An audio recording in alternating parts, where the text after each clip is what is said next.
आइए श्याम प्रेमियों, आज एक ऐसे भगत की कहानी सुनाते हैं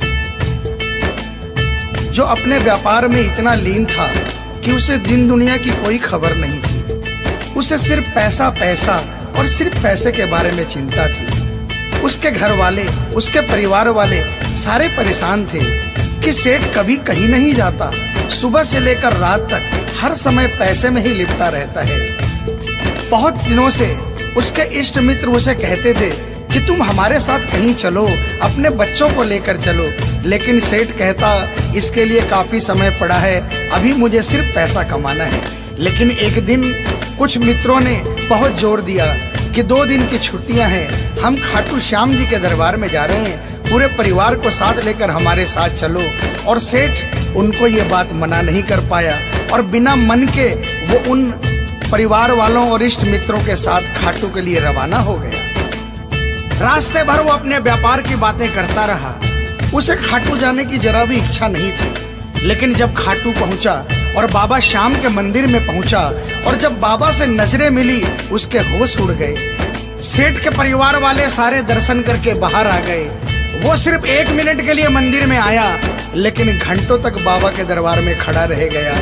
उसको होश नहीं रहा और वो बाबा की तरफ देखकर आंखें बंद करके आंसुओं की धार बहती रही और वो बाबा से मन ही मन बातें करता रहा।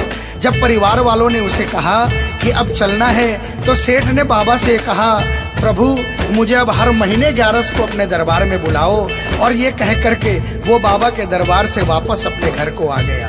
15 दिन बाद 11 आई। सेठ बहुत से लोगों को लेकर अपने साथ बाबा के दरबार में गया। ऐसे हर 11 को वो खाटू जाने लगे।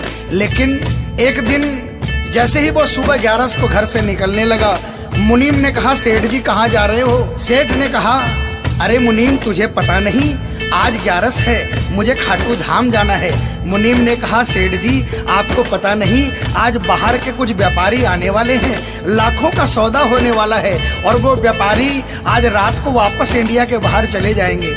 आपके पास तो मौका है, आप 11 की जगह मावस को खाटू चले जाना।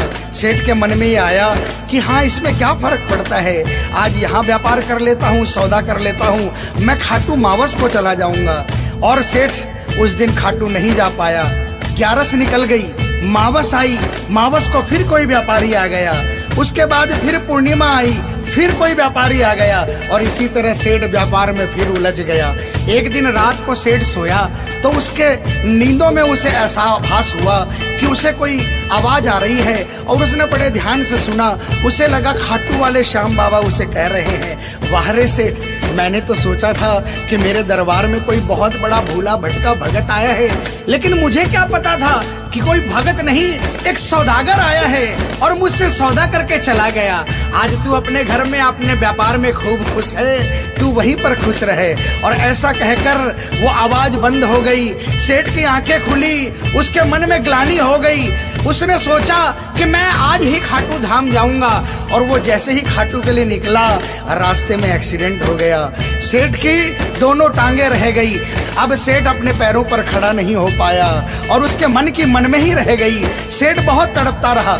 एक दिन सेठ अपने घर के दरवाजे पर बैठा, आंसू बहा रहा कि मेरा बुलावा क्यों नहीं आ रहा, मैंने इतनी बड़ी गलती करी, मुझे बाबा के दरबार से इतनी दूरी क्यों हो गई। इतने में उसके घर के सामने से एक डाकिया निकला। सेठ ने डाकिया को आवाज लगाई और कहा, ए डाकिया, तुम तो कलकत्ता, दिल्ली, बम्बई भक्तों का संदेशा लेकर जाते हो, लोगों के चिट्ठियां पहुंचाते हो। आज मेरी एक चिट्ठी, मेरा एक संदेशा मेरे खाटू वाले श्याम बाबा के दरबार में क्या पहुंचा दोगे? डाकिया ने कहा, सेठ मैं तो आजकल खाली रहता हूँ, जब से इंटरनेट का जमाना आया है लोग ईमेल पर ही चैटिंग कर लेते हैं, बताओ तुम्हारा क्या संदेशा है और कहाँ पहुँचाना है। और ऐसे डाकिया ने सेठ से कहा और सेठ ने डाकिया से कहा।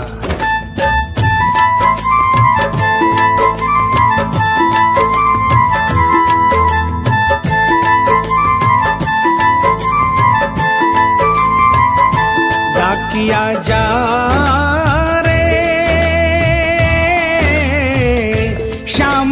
संदेशो दीजे, शाम न जाए तो कह दीजे, भगत थार दर्शन न तरसे। डाकी डाकिया जा रे।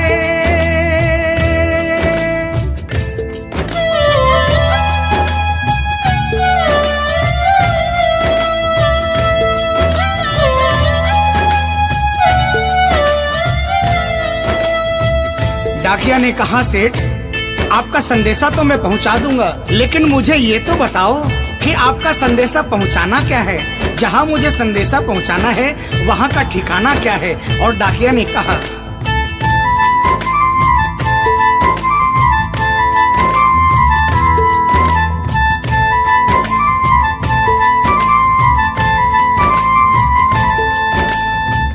कौन से गांव थारो शाम बस्यो है, इतनो माने बता दे सेवक रे।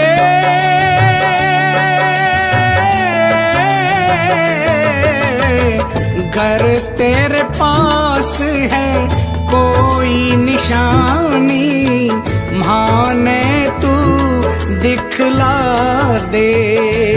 कैया जानूंगा पहचान, मैं हूँ छोरो अनजान। कैया जानूंगा पहचान, मैं हूँ छोरो अनजान।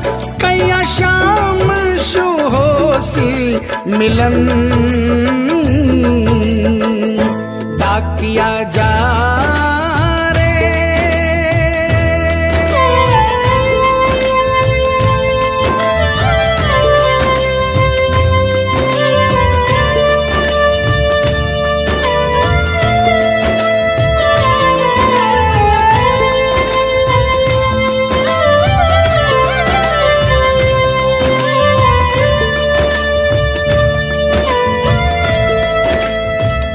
सेठ ने कहा, डाकिया मैं तुझे जिस जगह का ठिकाना बता रहा हूँ वहाँ ऐसा दरबार है जहाँ जो एक बार जाता है वो वहीं का हो जाता है। उस दरबार की खासियत है जो वहाँ पर पहली बार जाता है उसके काम बन जाते हैं। सुन वहाँ का ठिकाना क्या है।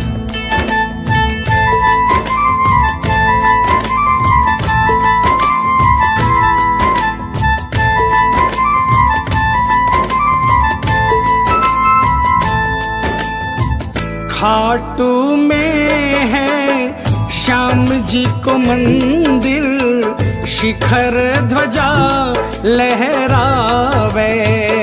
डाकिया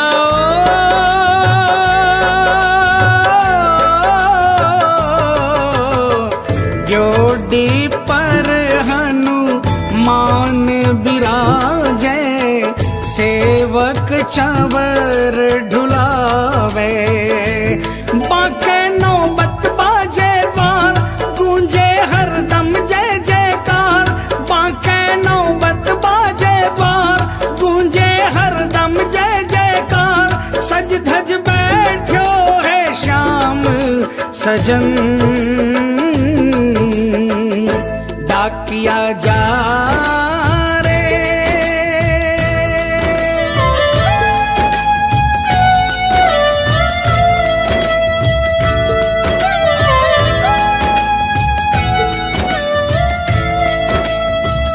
डाकिया सेठ जी के यहाँ से निकल जाता है और वो खाटू धाम के लिए प्रस्थान करता है। धीरे धीरे वो खाटू पहुँचता है और खाटू पहुंचकर बाबा के मंदिर का पता करता है और मंदिर के नीचे पहुंचकर वो पहले प्रणाम करता है और बाबा के मंदिर की 13 सीढ़ी चढ़ता है।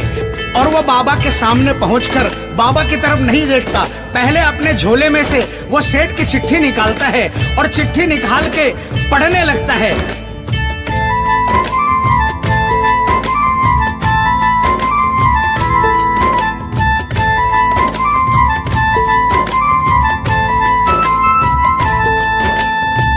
पहुँच गयो दरबार श्याम के, बोलन लाग्यो संदेशो। बाबा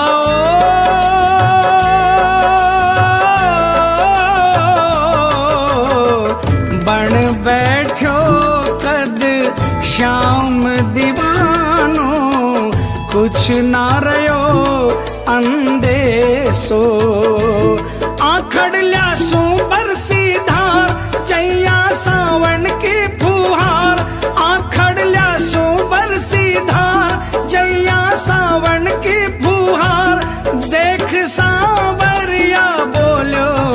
वचन, डाकिया जा रे।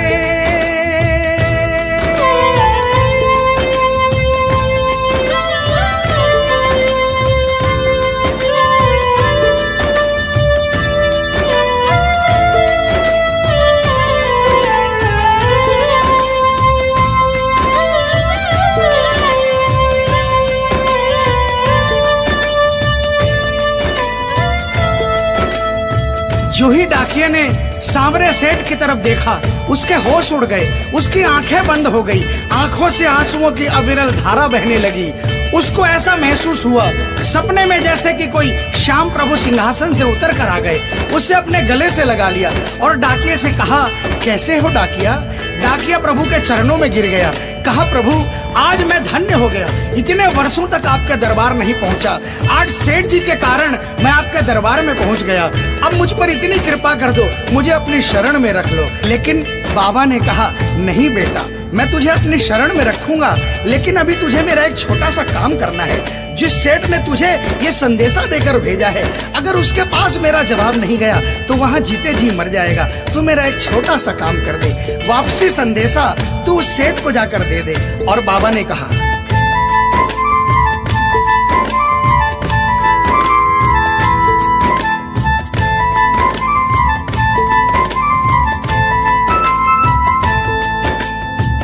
कह दीजिए तू जाए सेवक ने तेरो बुलावो आसी।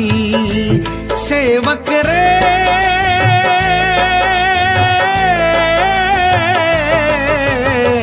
सबकी आस पुराऊं तो तू कैया रह पासी। तेरी सारी जानू बात पूरी करशू मन की आस, तेरी सारी जानू बात पूरी करशू मन की आस। पर बढ़ा मेरे कानी कदम डाकिया जा रे। संदेशो सेवक ने दीजे, सेवकिया राह तेरी निरखे। संदेशो सेवक ने दीजे, सेवकिया राह तेरी निरखे। सेवक संदेश ने तरसे डाकिया जा रे।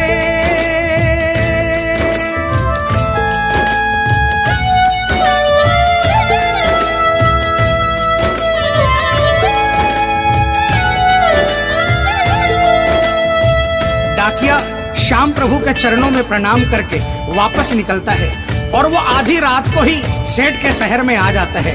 अब डाकिया को इतनी जल्दी थी कि उसने आधी रात नहीं देखी और उसने जाकर सेठ के दरवाजे की घंटी बजा दी। उस दिन सेठ के घर में कोई नहीं था, सेठ अकेला अपने बिस्तर पर पड़ा था। जैसे ही घंटी की आवाज आई उसको लगा कि बाबा का संदेशा आ गया, लेकिन सेठ मजबूर था, वो उठना चाहा लेकिन उठ नहीं पा रहा था। लेकिन अचानक उसने जोरदार जयकार लगाई, हारे के सहारे की। और जैसे ही आवाज आई सेठ के घर में करिश्मा हो गया। सेठ अपने पांव पर खड़ा हो गया, दौड़ कर गया और उसने जाकर दरवाजा खोला। सामने देखा डाकिया खड़ा है। सेठ डाकिया के चरणों में गिर गया और कहने लगा, डाकिया जल्दी बताओ मेरे बाबा ने क्या संदेशा भिजवाया है। और डाकिया ने चिट्ठी निकाली और बाबा के भगत की चिट्ठी का संदेशा निकालकर सेठ के हाथों में थमा दिया। सेठ ने जैसे ही चिट्ठी देखी वो झूम झूम कर नाच नाच कर गाने लगा, आ, आ,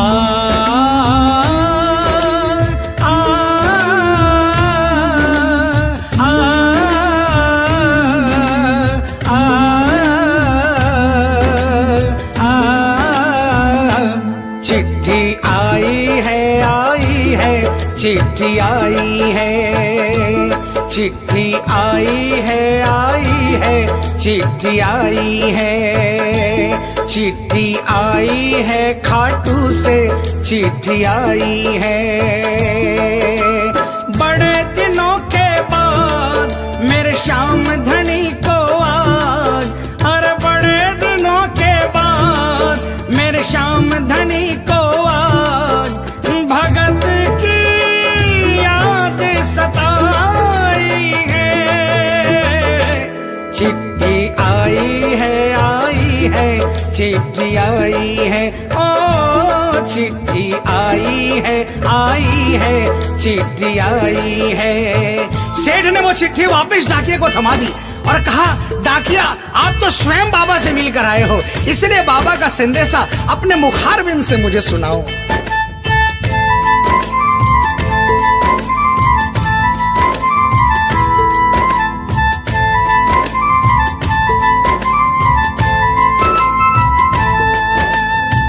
सुन संदेशो सांवरिये को मनड़ो घणो हरसायो।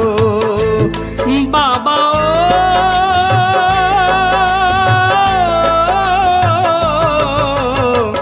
बंध गया पाँव में घूघरिया सा, मन को मोरियो गायो। श्याम बड़ो दिलदार, हो जाओ लेवन ने तैयार। मारो श्याम बड़ो दिलदार, हो जाओ लेवन ने तैयार। महिमा गावे है कमल किशन, क्या किया जा। आप सभी श्याम प्रेमियों से जो कभी खाटू नहीं गए, जिन्होंने बाबा का नाम सुना है और जिन्होंने नहीं सुना, उन सबसे निवेदन, जो कभी खाटू नहीं गए वो एक बार हमारे बाबा श्याम के दरबार में पहुंचिए। ये वो दरबार है जहां हारे हुए को जीत मिलती है, जहां लोग हार कर आते हैं लेकिन हार कर वापस नहीं जाते, जहां हर हारे का सहारा होता है। चाहे कैसा भी कोई क्यों ना आता हो, बाबा श्याम हर आने वाले को गले लगाता है, उसको काम पूर्ण करता है और उसे खुशहाल करके अपने घर को भेजता है। बोल खाटू नरेश की, बोल हारे के सहारे की।